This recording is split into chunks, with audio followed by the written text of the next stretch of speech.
नमस्कार, आदाब, सत श्री अकाल। मैं आपका ट्यूटोरियल होस्ट और दोस्त नवीन मलिक स्वागत करता हूं एक बार फिर से आपके अपने चैनल वीस्टॉक पर, जो कि और कहीं नहीं पाया जाता, सिर्फ और सिर्फ पाया जाता है यूट्यूब पर। और हमारे चैनल का डायरेक्ट URL एड्रेस है youtube.com/vstockin। आइए शुरुआत करते हैं Corel Draw basic tutorial lesson 2 की। लेकिन आगे बढ़ने से पहले जो पीछे हमने यानी कि पिछले लेसन 1 में जो है हमने किया था उसके बारे में भी जो है थोड़ा सा एक रिव्यू उसका कर लेते हैं, क्योंकि पुनरावृत्ति यानी कि दोहराना, रिवाइज करना जो होता है वो अच्छा होता है। तो जो पिछला लेसन था, पिछले लेसन में हमने क्या किया था? पिछले लेसन में कि हमने जाना था कोरल ड्रॉ के बारे में, जाना था कि कोरल ड्रॉ इंस्टॉल होने के बाद हम इसको कहां से ओपन करते हैं, कहां से ओपन कर सकते हैं। साथ ही में हमने जाना था कि Corel draw first time open करते हैं तो क्या होता है। वेलकम स्क्रीन के बारे में जाना था, इसको ऑन या ऑफ जो है वो कहां से किया जा सकता है। और इसके अलावा नया डॉक्यूमेंट कैसे क्रिएट करते हैं ये जाना था। नया डॉक्यूमेंट के लिए जो डायलॉग बॉक्स आता है उसमें नए डॉक्यूमेंट का जो साइज है, हमारा जो डॉक्यूमेंट है वो किस साइज का होगा, उसकी रेजोल्यूशन क्या होगी। इसके अलावा जो कलर मोड्स हैं उसके बारे में भी जाना था कि CMYK के कलर मोड और RGB जो कलर मोड है वो क्या है और किस किस चीज के लिए वो यूज होते हैं। तो और इसके अलावा जो है हमने ऑब्जेक्ट्स को ड्रॉ करना भी स्टार्ट किया था। इसके अलावा इसके साथ साथ हमने जाना था कि कोरल ड्रॉ सॉफ्टवेयर में title bar, menu bar, standard tool bar, property bar, हमारा जो टूल बार है वो कहाँ पर है, और इसके अलावा स्टेटस बार, ये इन सब की पोजीशंस के बारे में भी जाना था। साथ ही में हमने जाना था डॉकर्स के बारे में कि डॉकर्स क्या होते हैं और कहाँ पे होते हैं। और इसके साथ साथ कलर पैलेट के बारे में भी आपने जाना था। आज जो है इस ट्यूटोरियल में हम शुरुआत करेंगे बहुत ही बढ़िया तरीके से और जानेंगे कि जो ऑब्जेक्ट्स है उसको कैसे ड्रॉ किया जाता है, उसको सिलेक्ट कैसे किया जाता है, रोटेट कैसे किया जाता है। इसके साथ साथ उसमें कलर फिल, एक नॉर्मल जो है सॉलिड कलर फिल जो है वो कैसे किया जाता है वो उसके बारे में भी जानेंगे। साथ ही में आउटलाइन क्या है, कैसे दी जाती है, इसके बारे में भी जानेंगे। कुछ और भी जानेंगे और जैसे जैसे हम आगे बढ़ेंगे आप अपने आप में खुद महसूस करेंगे फर्क की बेसिक से जो एडवांसमेंट है वो आप में कैसे आती है। तो चलिए शुरुआत करते हैं कोरल ड्रॉ के लेसन 2 की। सबसे पहले स्टार्ट करेंगे हम फाइल से। नए डॉक्यूमेंट के लिए फाइल में जाएंगे, न्यू पे जाएंगे, नया डॉक्यूमेंट के लिए डायलॉग बॉक्स आ गया, क्रिएट ए न्यू डॉक्यूमेंट। यहाँ पे हम इसका नाम दे सकते हैं, ये वही नाम है जब हम इसको सेव करेंगे तो ये नाम हमको फाइल नेम में अपीयर होगा। हम करेंगे इसको ओके।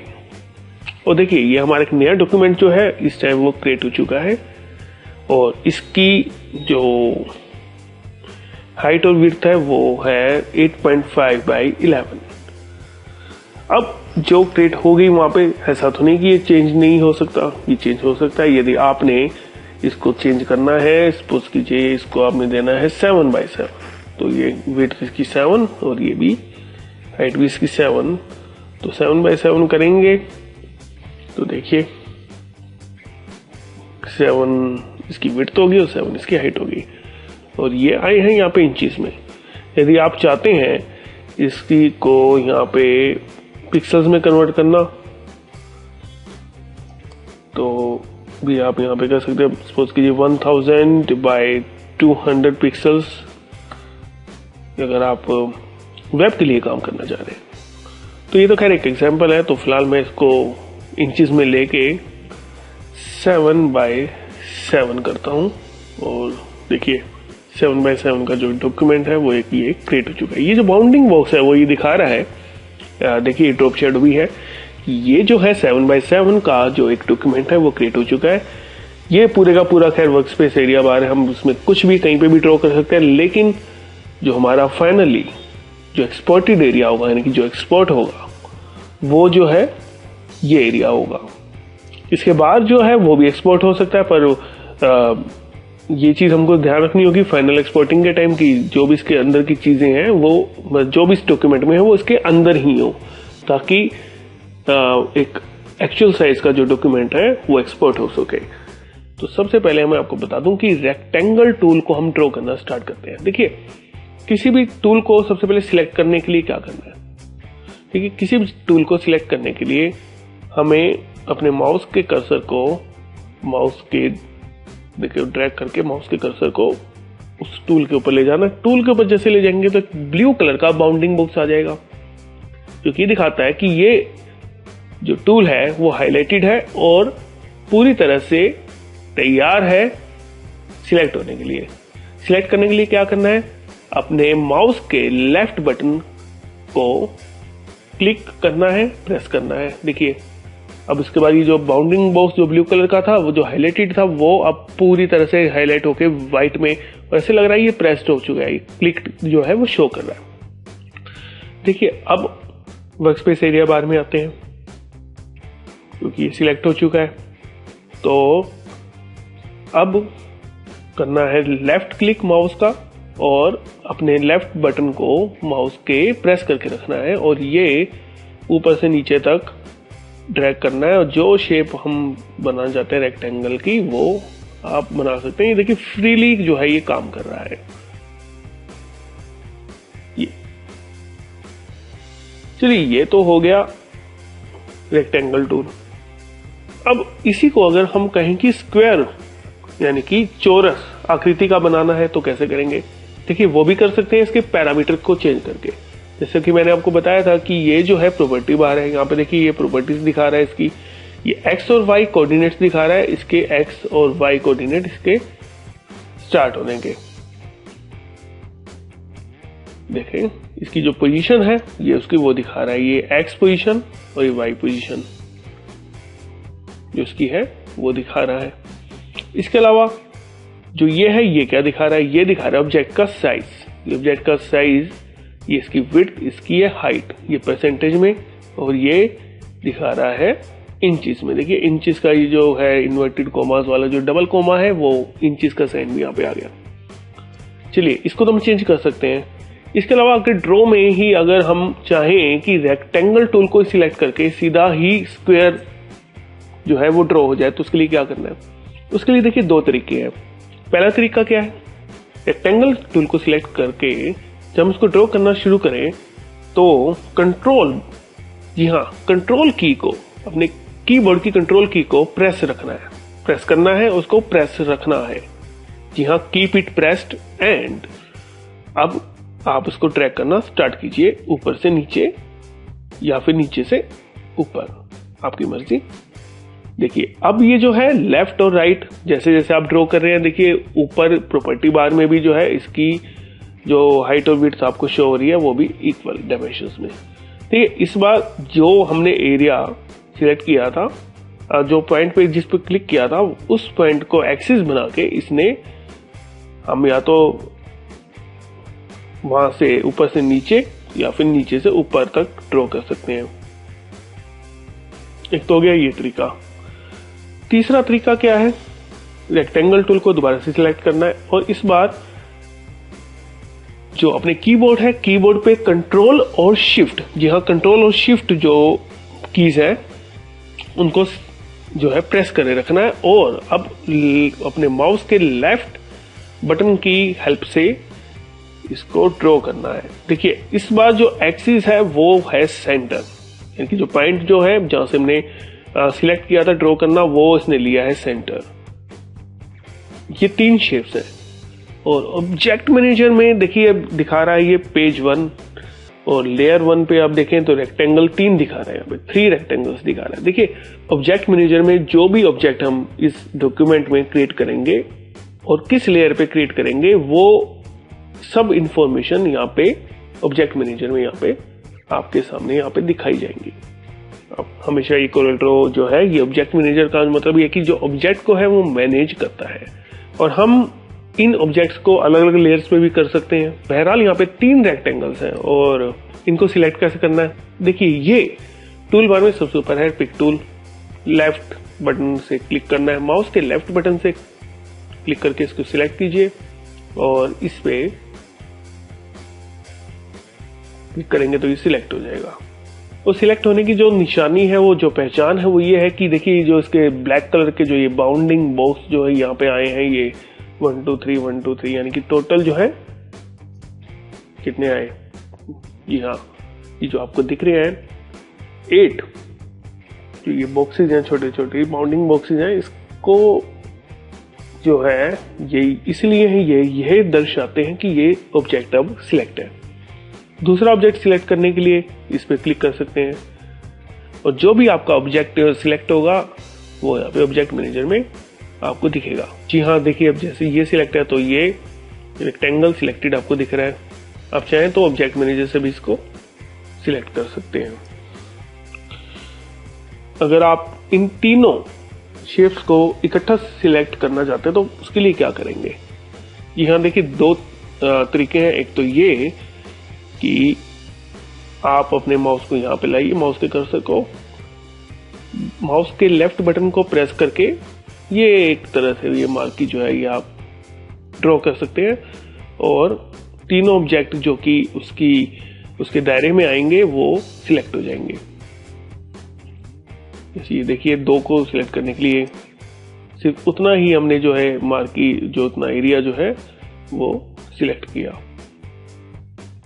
इसके अलावा यदि आप चाहते हैं तीनों सिलेक्ट हो गए पर आप चाहते हैं कि ये सिलेक्ट ना हो, सिर्फ ये दो सिलेक्ट हो, तो आप क्या करेंगे? जी हाँ, शिफ्ट प्रेस करेंगे और उस ऑब्जेक्ट को जो कि आप नहीं चाहते कि सिलेक्ट रहे, डिसिलेक्ट करना चाहते हैं जिस ऑब्जेक्ट को, उस पर क्लिक कर दीजिए। देखिए अभी सिर्फ दोनों ही सिलेक्ट हैं, ये सिलेक्ट नहीं है। या सिलेक्ट करने के लिए एक चीज और भी है।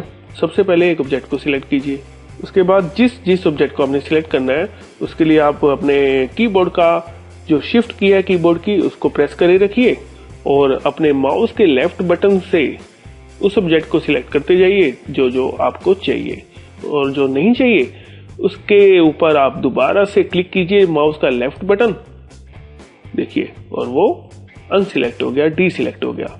तो खैर ये तो होगी सिलेक्शन। अब आते हैं इसकी कलर फिलिंग पे, जो कि जो है ज्यादा जरूरी है।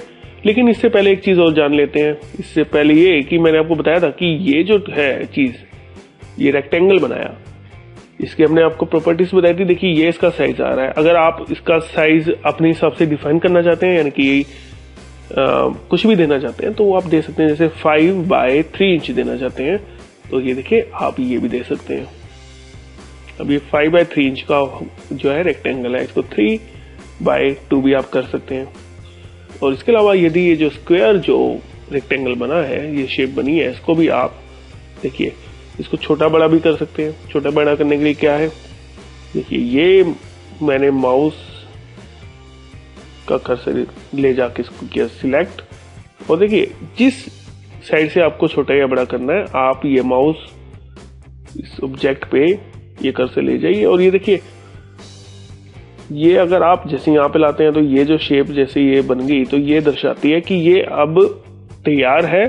लेफ्ट बटन को अपने प्रेस रख के इसको छोटा या बड़ा कर सकते हैं जैसा भी आप चाहें। इसके अलावा यदि आप इसको यहां से पकड़ते हैं, यहां से या कहीं से भी, तो भी ये चीजें आप परफॉर्म कर सकते हैं। लेकिन यदि आप इसको साइड से पकड़ के करेंगे, देखिए साइड से अगर इसको माउस के कर्सर को ले जाके अगर आप लेफ्ट बटन से माउस के इसको छोटा या बड़ा करेंगे तो आप पाएंगे कि ये जो है सेम डायमेंशन में छोटा बड़ा हो रहा है। जी हाँ, इसकी जो शेप है उस सेम मतलब डायमेंशन में, यानी कि अगर ये स्क्वायर है तो ये स्क्वायर रहते हुए ही ये बड़ी या छोटी हो रही है। ये इसकी जो विड्थ और हाइट है वो इक्वल ही रहेगी अगर आप इसको पकड़ के यहाँ पे करते हैं। इसके अलावा रेक्टेंगल में भी यही है, साइज छोटा या बड़ा होगा पर उसी डायमेंशन में जिसमें वो बना हुआ है उसी प्रोपोर्शन में छोटा या बड़ा होगा। यानी कि यदि हम इसको देखिए अगर डाउन भी करते हैं तो ये 77 या जो भी है परसेंटेज उसी रेशो में, उसी प्रोपोर्शन में कम होगी जिस प्रोपोर्शन में इसको हमने ड्रॉ किया था, और हाइट और विड्थ उसी प्रोपोर्शन में इनकी कम या ज्यादा होंगी। अगर इसको रोटेट करना है तो रोटेट करने के लिए जब एक बार जैसे ये हमने इसको क्लिक किया तो सिलेक्ट होगी, तो दोबारा एक बार क्लिक करते हैं, ओ देखिए आ गए ना ये कंट्रोल। ये जो कंट्रोल्स हैं वो ये दिखाते हैं कि ये जो है रेडी है रोटेट होने के लिए। देखिए ये जो है इसकी एक्सिस है, ये सेंट्रली है बाय डिफॉल्ट। अब अपने माउस के लेफ्ट बटन से करना है, यानी कि माउस के बटन को करिए प्रेस। जी हाँ, यानी कि माउस के बटन को करिए प्रेस और प्रेस करे हुए इसको रोटेट कीजिए। ये हो गया ना।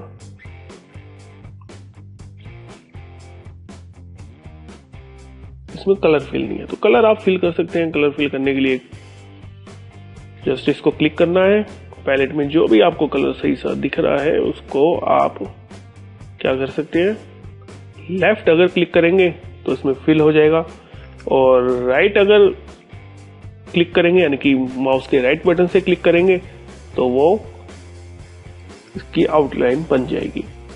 इसके अलावा कलर फिलिंग के और भी तरीके हैं। कलर फिलिंग का और तरीका क्या है, देखिए स्टेटस बार में आते हैं। स्टेटस बार में ये दिखा रहा है यहाँ पे ये बकेट, तो बकेट में जाएं, डबल क्लिक करेंगे तो ये यहाँ पे आपको यूनिफॉर्म फिल मिलेगा। ये no fill, uniform fill. Uniform fill पे क्लिक करते ही आपको ये मिलेंगे ऑप्शंस। ये विंडो आ गई। मॉडल यहाँ पे CMY के, यानी कि CMY के कलर्स ही जो है CMY के मॉडल के हिसाब से जो है यहाँ पे आपको मिल जाएंगे, क्योंकि CMY के ही हमने यहाँ पे सिलेक्ट किया था सबसे पहले जब हमने ये डॉक्यूमेंट लिया था। और इसके अलावा ये देखिए अलग अलग तरीकों से आप कलर फिल कर सकते हैं। खैर, तो हम यहाँ पे आ गए वापिस। यहाँ पे ये आए, ये ब्राइट टू डार्क जो है इसकी शेड्स हैं। जो भी आपको कलर सिलेक्ट करना है, ऊपर रेड है, नीचे भी रेड है। ये इनकी स्पेक्ट्रम के जो कलर्स हैं वो यहाँ पे चलते हैं। वो आप जो भी चाहें कलर वो आप यहाँ से सिलेक्ट कर सकते हैं।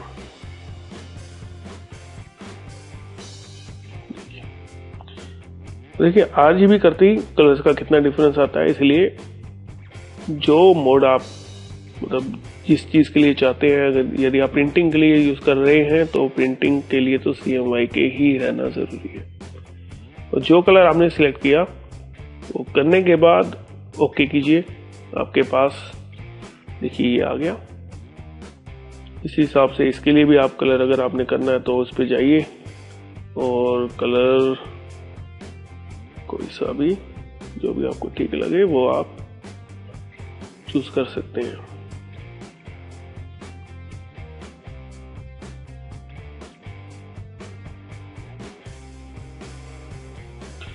अब ये तो होगी कि कलर फिलिंग।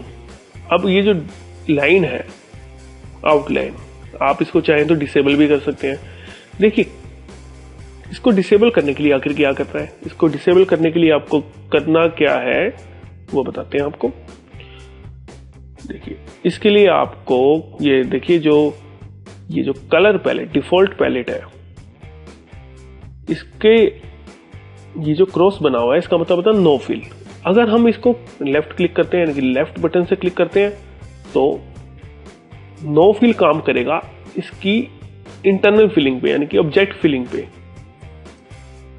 और अगर राइट क्लिक करते हैं माउस की तो वो काम करेगा इसकी आउट फिलिंग पे। देखिए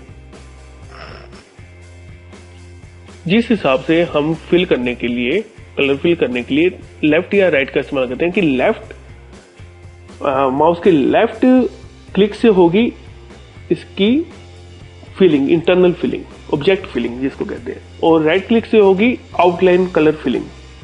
तो सेम उसी से ये फिल के साथ साथ ये जो नो फिल है इसका कलर पैलेट का वो भी काम करता है। नो फिल का मतलब लेफ्ट क्लिक का मतलब नो फिल इनसाइड कलर, यानी कि इनसाइड कलर जो है वो अनफिल हो जाएगा। और राइट क्लिक का मतलब है नो आउटलाइन फिल। देखिए गई ना। यदि आप इसकी आउटलाइन के साथ कुछ एक्सपेरिमेंट करना चाहते हैं तो देखिए स्टेटस बार पे ये दिखा रहा है आपको पेन टूल जैसा सिंबल, और इस पे अगर आप डबल क्लिक करते हैं तो ये आपके पास आ जाते हैं ऑप्शंस। कलर भी आ गए देखिए यहाँ पे सबसे ऊपर कलर। आप चाहें तो कलर इसका कुछ चेंज कर सकते हैं यदि आप कुछ लेना चाहते हैं कुछ और। इसके अलावा ये आ गई विड्थ। आउटलाइन पेन की विड्थ देखिए, और ये आगे स्टाइल, और ये देखिए स्केल विद ऑब्जेक्ट, और बिहाइंड फिल भी यहाँ पर है, यानी कि जो ये फिल होगा उसके बिहाइंड फिलिंग होगी किसकी, आउटलाइन पेन की। और स्केल विद ऑब्जेक्ट जैसे जैसे आप अगर स्केल को डाउन स्केल अप करेंगे या स्केल डाउन करेंगे तो उसके हिसाब से ऑटोमेटिकली ये जो आउटलाइन है इसकी एडजस्टेबल होगी, अदरवाइज ये एडजस्टेबल नहीं होगी, और जो आपने यहाँ पे विड्थ इसकी दी है वो वही की वही रहेगी। तो इसके लिए आपको क्या करना है, ये स्केल विद ऑब्जेक्ट हमेशा सिलेक्ट रखें, और इस बार मैं इसकी विड्थ को कर रहा हूं 6 और कर रहा हूं behind fill scale with object के साथ। ओके देखिए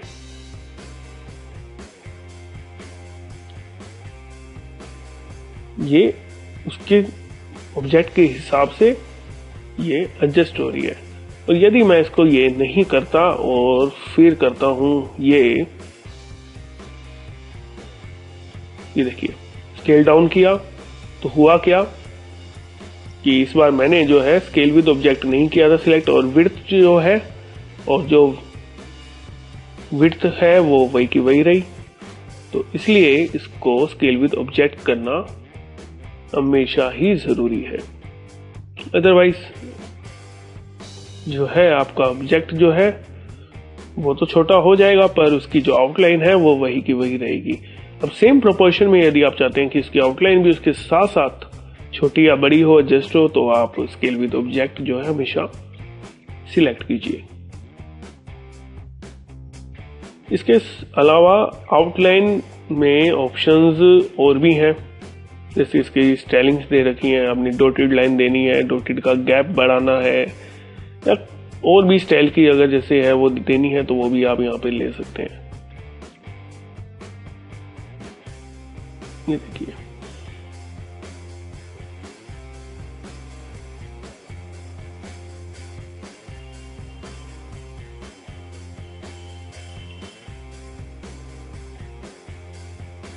इसके अलावा ये कॉर्नर्स, राउंडेड कॉर्नर्स और ये सब कुछ जो है ये काफी सारे पैरामीटर्स हैं। इन चीजों को भी इस्तेमाल करके आप काफी चीजें क्रिएट कर सकते हैं। पर ये जो चीजें हैं जैसे जैसे आप आगे बढ़ेंगे, खुद भी कुछ एक्सपेरिमेंट करेंगे तो आपको खुद स्वयं समझ में आती रहेंगी। आई थिंक आज के इस ट्यूटोरियल के लिए इतना कुछ काफी है। और फ्रेंड्स, यदि आप एंजॉय कर रहे हैं हमारी ट्यूटोरियल्स और आपको लग रहे हैं अच्छे, आपको आ रहा है समझ, तो आप सब्सक्राइब कीजिए हमारे चैनल वीस्टॉक को। और इसके अलावा जो भी आपके मन में है, जो भी आपके दिमाग में है, जो भी आप सोच रहे हैं, कुछ शेयर करना चाहते हैं, कुछ कहना चाहते हैं, तो प्लीज प्लीज प्लीज अपने विचार जरूर शेयर कीजिए। आपका हमेशा से ही स्वागत है।